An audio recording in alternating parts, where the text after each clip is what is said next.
Hello dear aspirants, welcome to IFS YouTube channel. तो IIT JAM 2026 की तैयारी तो आपकी शुरू हो गई होगी। अब हमें कुछ ऐसे टॉपिक्स पता करने हैं जिनको एनी हाउ हमें छोड़ना नहीं है, जो बहुत ही हाई वेटेज टॉपिक्स होते हैं, जिन पर फ्रिक्वेंटली क्वेश्चंस पूछे जाते हैं। उन्हीं टॉपिक्स को हम आज के वीडियो में डिस्कस करने वाले हैं। तो शुरू करते हैं विदाउट वेस्टिंग फर्दर टाइम। पहले मैं बात करती हूँ फिजिकल केमिस्ट्री की। उसमें भी अगर फ्रीक्वेंटली आस्क्ड क्वेश्चंस हम देखें तो थर्मोडायनामिक्स में से वो enthalpy, entropy, Gibbs free energy, spontaneity and Carnot cycle पे सवाल पूछते हैं। तो थर्मोडायनामिक में भी ये कुछ ऐसे सब टॉपिक्स है जिनको आपको छोड़ना नहीं है। कैरनॉट साइकिल पे ग्राफिकली क्वेश्चंस आते हैं। केमिकल काइनेटिक्स में फर्स्ट, सेकेंड और थर्ड ऑर्डर रिएक्शंस को आपको ध्यान रखना है और अरेनियस इक्वेशन पे आपको ध्यान रखना है। इन पर मोस्ट फ्रिक्वेंटली क्वेश्चंस पूछे जाते हैं, वेदर इट इज ग्राफिकल और न्यूमेरिकल, उस पर पूछे जाते हैं। क्वांटम में particle in box, quantum numbers, operators and Schrodinger equation पे हाईली मतलब हाई चांसेस है कि आपको क्वेश्चन पूछे जाएं, तो इनको आपको छोड़ना नहीं है। फिर बारी आई इलेक्ट्रोकेमिस्ट्री की। उसमें Nernst equation, cell potential, conductance and Kohlrausch law favourite है उनका, उन पर आता ही है, उस पर क्वेश्चन आपको मिलेगा ही मिलेगा। सरफेस केमिस्ट्री की बात करूं तो एड्सॉर्प्शन, आइसोथर्म्स पे आपको ध्यान देना है और कैटालिसिस पे आपको ध्यान देना है। इस बार भी अच्छे खास आई गेस 2 क्वेश्चन वैसे आ चुके हैं, तो आपको देखना है, ध्यान देना है, ये तो आपको छोड़ने ही नहीं है एनी हाउ।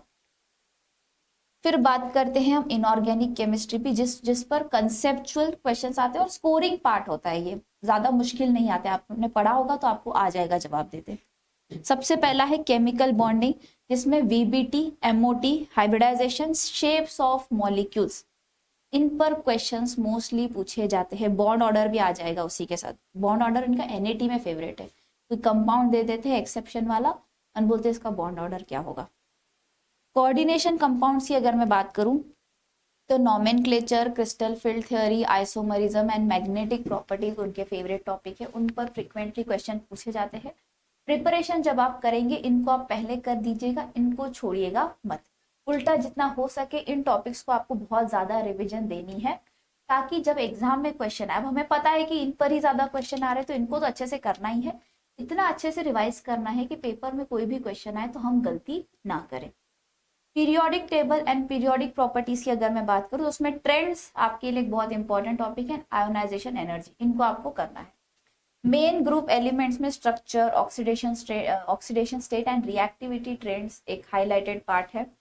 और ट्रांजिशन एलिमेंट्स, उसमें colour, magnetic properties and variable oxidation states पर सवाल आ सकते हैं। मतलब आपको ऑक्सीडेशन स्टेट पता होगा तो ही आप आगे का कर पाओगे। इंटरकनेक्टेड है coordination chemistry and D block में, तो आपको ध्यान देना है, इंटरकनेक्टेड क्वेश्चंस को भी अच्छे से करना है। ये आएगा तो इसके क्वेश्चन आपके हो जाएंगे अपने आप। फिर आप बारी आई हमारे ऑर्गेनिक केमिस्ट्री की, जिसको मॉडरेट वेटेज होता है, लेकिन उसमें एक्यूरेसी की बहुत जरूरत होती है। मतलब जितनी ज्यादा आप प्रैक्टिस करेंगे उतना आपका एक्यूरेसी बढ़ता जाएगा। आपको ऑर्गेनिक केमिस्ट्री को सबसे ज्यादा प्रैक्टिस करना है। रिएक्शन मैकेनिज्म तो जितना करेंगे उतना कम है आपके लिए, करते जाइए उस पर प्रैक्टिस, क्योंकि प्रैक्टिस होगा तो ही आपका एक्यूरेसी होगा। एग्जाम में कोई ना कोई क्वेश्चन थोड़ा ऐसे अलग आ जाता है, लेकिन उसमें जो मेथड लगेगा वो आपका ट्रेडिशनल मेथड ही लगेगा। तो प्रैक्टिस करेंगे तो आपको याद हो जाएगा। ऑर्गेनिक केमिस्ट्री को ना आप एक मैथ्स की तरह समझे, उसमें जितना ज्यादा प्रैक्टिस करते हैं हमारे आंसर्स होते हैं, वैसे ही आपको ऑर्गेनिक केमिस्ट्री में होगा। जितना ज्यादा प्रैक्टिस करेंगे उतना आपके लिए अच्छा होगा। नेम रिएक्शन में उनके aldol, Cannizzaro, Claisen, Perkin and Reimer Tiemann reaction उनके फेवरेट है, इन पर क्वेश्चन फ्रिक्वेंटली आते हैं। एरोमेटिक कंपाउंड्स आपको छोड़ने नहीं, उनको अच्छे से करने हैं। देख लीजिए कौन से एक्टिवेटिंग ग्रुप है, कौन से डीएक्टिवेटिंग ग्रुप है, ये पता होंगे तो ही आप बता पाओगे ना कि मेटा, पैरा, ऑर्थो कहाँ पे एग्जैक्टली अटैक किया जाएगा। स्टीरियो केमिस्ट्री में RS, EZ configuration, optical activity and chiral centres, even मतलब axial centres and point centres, इन पर भी point chirality and axial chirality, इन पर फ्रिक्वेंटली क्वेश्चंस आते हैं, उन पर आपको ध्यान देना है। Then we have carbonyl compounds, इसमें आप aldehydes, ketone, acid and derivative सब कंसिडर करें, मतलब इसमें रिएजेंट्स आ जाए, एक बात से रिएजेंट आ गया। रिडक्शन, ऑक्सीडेशन, इन पर आपको ध्यान देना है। अगर टिप्स मैं आपको दूं तो मैथमेटिक्स पार्ट आपके लिए इंपॉर्टेंट है, जितना आपके फिजिकल केमिस्ट्री का काम का है, 11th 12th में जो आपने बेसिक मैथ्स पढ़ा है उनको आपको करना है। इस बार ज्यादा क्वेश्चन आ गए थे उसमें से, तो उसको ना छोड़िएगा, करिएगा।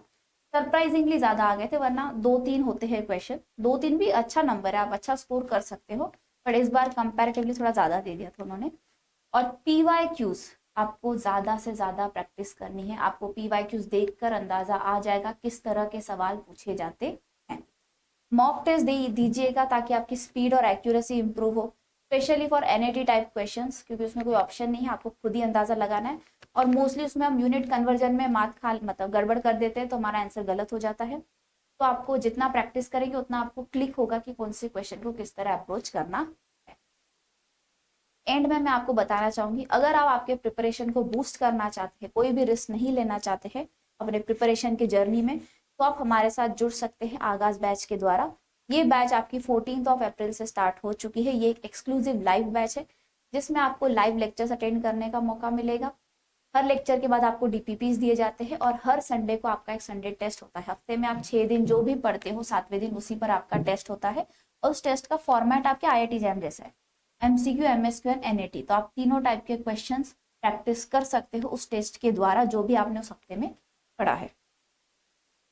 उसके अलावा अगर आपको paper pattern, paper analysis, cut off, rankers के स्ट्रेटेजीज, प्रैक्टिस क्वेश्चन जैसी चीजें चाहिए, तो ये आपको मिलेगा IFS के वेबसाइट पे या ऐप पर। लर्न फ्री सेक्शन में फ्री ऑफ कॉस्ट आपको मिल जाएंगे। बस आपको जाना है, लॉग इन करना है और आप इन सारी चीजों को अवेल कर सकते हैं। ये रहा IFS का इस बार का रिजल्ट। होपफुली आप हमारे साथ जुड़े और नेक्स्ट ईयर हम भी आपका फोटो यहाँ पे लगाएं। सो आज के वीडियो के लिए इतना ही। I hope this video was helpful. पसंद आया है तो लाइक करें, शेयर करें, और अगर आप चैनल पे नए हैं तो please do subscribe. Thank you so much. All the best, keep learning.